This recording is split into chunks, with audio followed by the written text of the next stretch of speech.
Mr. President, on Iran, if regime change does happen there, if the regime falls, do you have a plan for what you think would happen? I have a plan for everything, but we'll see what happens. Got a ways to go. They should have made the deal. I had a great deal for them.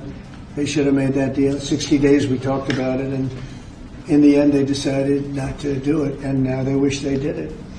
And they want to meet, but it's a little late to meet, but they want to meet. And they want to come to the White House. They'll even come to the White House. So we'll see. I may do that, but it's a shame could have been done the easy way. Do you think the regime there could fall? Sure, anything could happen, right? Of that, sure, that could happen.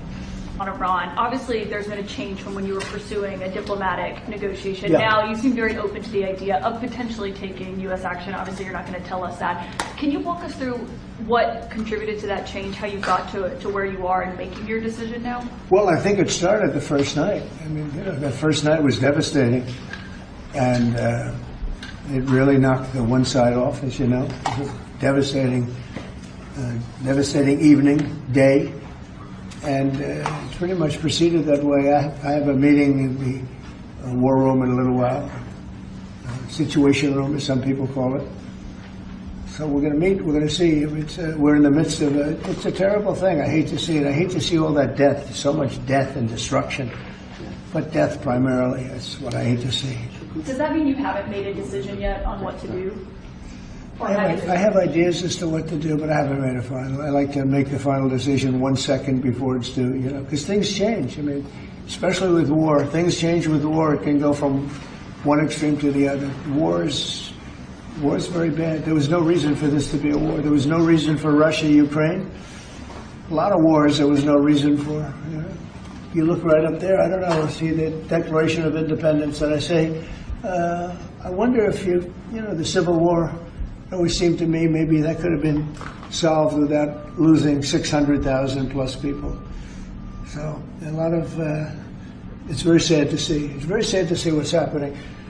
But with that being said, I would say right now, Israel, from the standpoint of winning a war, is doing pretty well. Yeah. In your meeting today with the Chief of Staff of the Pakistani Army, did you talk about Iran? Did that come up? Is there anything you can share from that meeting? Yeah. Well, they know Iran very well, better than most.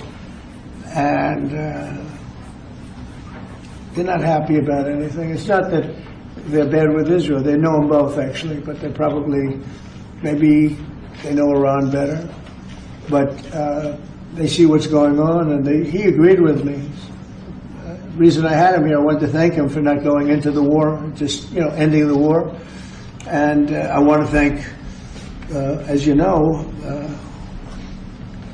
Prime Minister Modi just left, just a little while ago, just left. And we're working a trade deal with India. We're working a trade deal with Pakistan. And they were both here. But I was with Modi a few weeks ago. He was here, actually. But now we speak to him. And I'm so happy. There was a deal that two smart people, plus, they have people on their staff too, but two very smart people decided not to keep going with that war. That could have been a nuclear war. Those are two nuclear powers, big ones, big nuclear powers, and they decided that. So I was honored to meet him today.